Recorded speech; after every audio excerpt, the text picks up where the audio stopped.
जाड़े के बाद गर्मी की शुरुआत, ये बीच वाला मौसम है। इस मौसम में मौसम बदलने के नाते बुखार की बीमारी के अलावा सर्दी, खांसी और जिन बच्चों में एलर्जी या अस्थमा की समस्या है उनमें निमोनिया या सांस फूलना, ऐसी बीमारियां भी बहुत कॉमन हैं।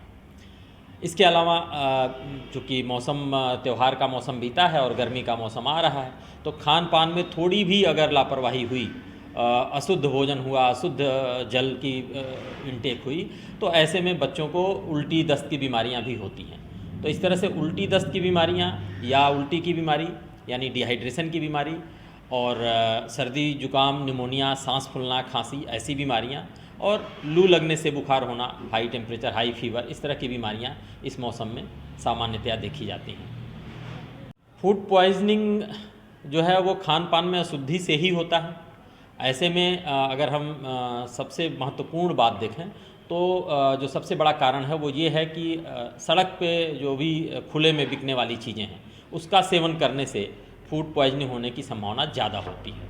आजकल सड़क पे जो ठेले पे खुमचे, चाट और इस तरह की चीज़ें खिलाई जा रही हैं, एक चलन सा हो गया है। वहाँ भोजन भी खुला रहता है, मक्खियाँ भी उड़ती रहती हैं और वहीं से लोग भोजन कम, बीमारी ज़्यादा लेके आते हैं। तो लोगों को इस बात का ध्यान रखना चाहिए कि वो क्या खा रहे हैं और कहाँ से खा रहे हैं, कैसा खा रहे हैं, ये तीनों बहुत इम्पॉर्टेंट है।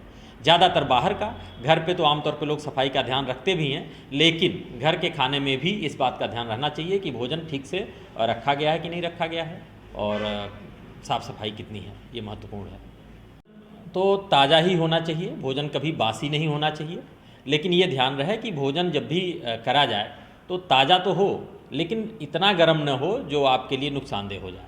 तो कुछ लोगों की आदत है कि भोजन बहुत गर्म खाते हैं, तो भोजन एक शरीर के लिए स्वीकार्य होना चाहिए, न बहुत गर्म हो न बहुत ठंडा हो, लेकिन ताज़ा जरूर हो।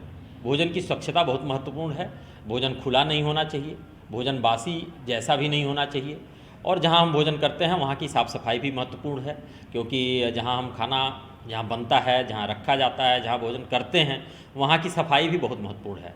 नहीं तो मक्खियाँ उड़ती हैं और मक्खियाँ जो है बीमारियों को लेके आती हैं, तो पता चला कि आप ताज़ा भोजन के करने के बावजूद तमाम बीमारियों से इन्फेक्टेड हो सकते हैं। जहाँ तक बचाव का प्रश्न है, तो जो डायरिया संबंधित, डायरिया और डिसेंट्री और लूज़ मोशन या डिहाइड्रेशन जैसी बीमारियां हैं, इसमें जब बचाव की बात आती है तो सबसे पहला बचाव वो है ORS का प्रयोग। बिना डॉक्टर से पूछे भी आप ORS का प्रयोग कर सकते हैं और हम तो ये कहेंगे कि आपको करना ही चाहिए। डायरिया की शुरुआत हो या उससे भी पहले उल्टी की शुरुआत हो, आप बेहिचक बिना किसी से पूछे ORS का प्रयोग करना शुरू कर दें, उसके बाद आप किसी डॉक्टर के संपर्क में जाएं।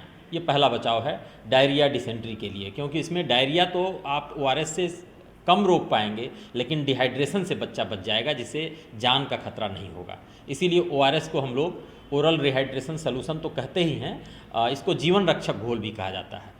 तो आप डायरिया, डिसेंट्री और फूड पॉइजनिंग जैसी बीमारियों में ORS का प्रयोग बिना डॉक्टर से पूछे भी कर सकते हैं।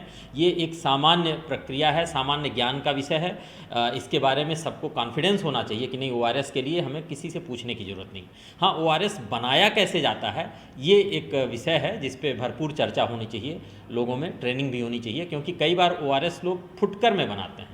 ORS फुटकर में नहीं बनता। जैसे ORS के पैकेट दो तरह के आते हैं, एक छोटा पैकेट आता है जो 200 ml पानी में बनाया जाता है, एक बड़ा पैकेट आता है जो 1 लीटर पानी में बनाया जाता है।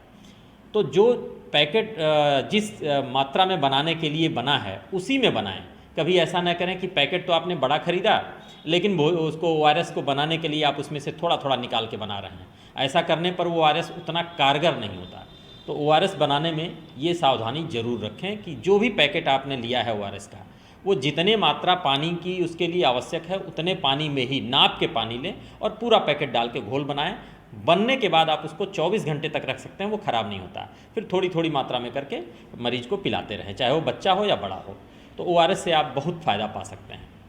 इसके अलावा अगर किसी को बुखार की समस्या है, चाहे वो किसी भी कारण से बुखार हो, डायरिया के साथ बुखार हो, निमोनिया के साथ बुखार हो, लू का बुखार हो, कोई भी बुखार हो, ऐसे में शरीर में पानी की मात्रा सुनिश्चित करें। और अगर मरीज को उल्टी नहीं हो रही है तो बेहतर होगा कि कुछ उसको भोजन दें, भोजन के बाद उसको बुखार की गोली, आमतौर पे पैरासीटामॉल की गोली हर जगह उपलब्ध है, वो आप दे सकते हैं, बिना डॉक्टर से पूछे भी दे सकते हैं, लेकिन डोज के लिए तो आपको किसी न किसी डॉक्टर की सलाह लेनी ही पड़ेगी। तो कितनी मात्रा में देना है इसको आप अपने डॉक्टर से संपर्क करके मरीज को दे सकते हैं और उसके बाद तब आप डॉक्टर के पास ले जाएं।